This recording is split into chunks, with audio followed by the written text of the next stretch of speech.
Get there. Anyway. I'll tell you all about it.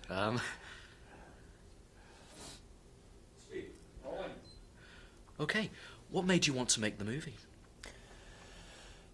Well, the script, the subject matter, and the character, and the people involved. Stephen Kay, the writer and director. I have a place in my heart for Kerouac and Ginsberg and Cassidy. I'm not so familiar with Burroughs or Corso, but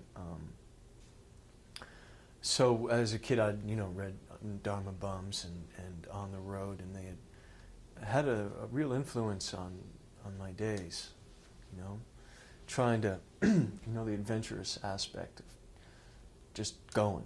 I remember jumping in my car and with friends and going to New York City, and I'm sure that some of from those books were pushing me out there, and so when Stephen told me the subject matter of the script, I was like, yeah, I'd love to read it, and I just loved his script. The Neil Cassidy character and what happens to him, how it starts.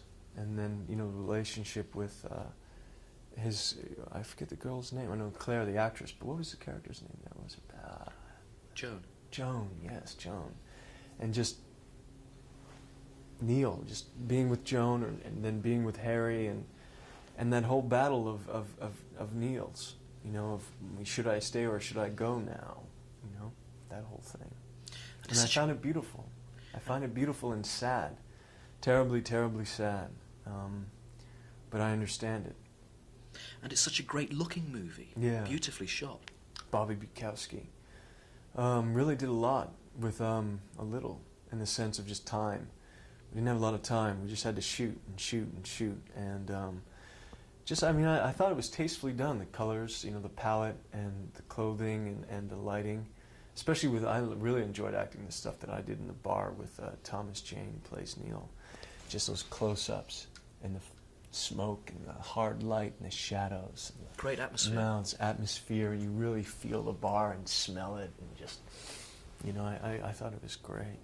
So that sort of thing helps an actor like you. You really get into it. Oh yeah, it's really fun to participate, to dance with the camera like that. And they would take things from rehearsal. Bobby would see things, and then we would take things from where they had lights set up, and we would go in, and it was a real kind of dance and collaboration, which is a lot of fun. A lot of fun. What do you think is the message of the movie? What is it trying to say? I think it's not really trying to say anything, but really presenting a situation, presenting that battle that occurs. Generally, it's shown in younger parts of life, but I think it's, and then maybe in men at 40. It's that, the ideal of the wife and kids and wanting to settle down and wanting to be in love and wanting to have family and wanting to have a job and do that stuff. And then the other part that always just wants to be a free spirit, that wants to be able to travel, wants to not have any commitments, not have any responsibilities. And that battle,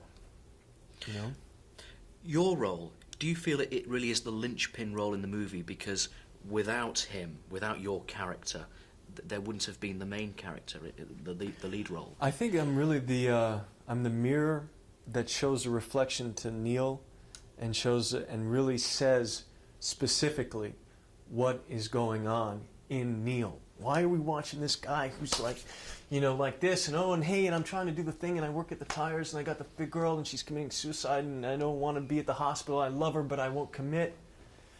I'll just shoot pool. I'll forget about it all. I'll steal cars, and woo, like, yeah. And I'm the guy who really says, you talk a good game.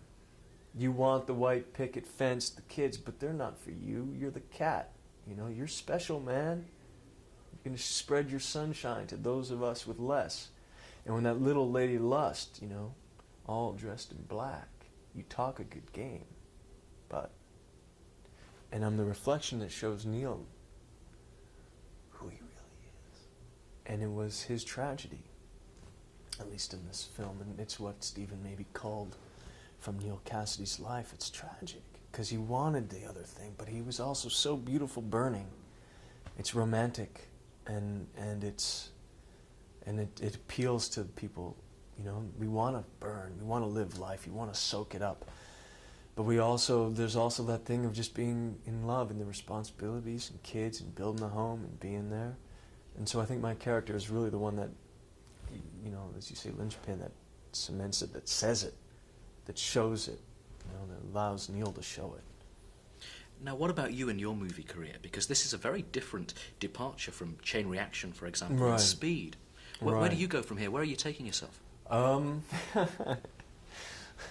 know. Just trying to have fun and act and make good films and do good work and make a living, and, you know, so I don't know.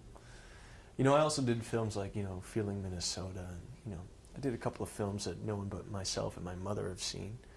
But, you know, they're good, and they're, you know, so hopefully people will come out and see The Last Time I Committed Suicide. It's coming out in the summer, which is odd, but maybe it'll work. You know, there's a lot of action pictures coming out this summer, and maybe people will want to, like, you know, have something a little more interior and not so bombastic, and, you know, something that's a little less spectacle and something more interior. And this is a real good alternative, you know, from the, you know, bombast. Well, I really enjoyed it. It's a great... Well, I'm glad, man. Thank you. Great versatility, classy bit of work. Yeah, well, thank you kindly. Thank you. Thank you for talking to me. Cheers. Good to meet you. Thanks.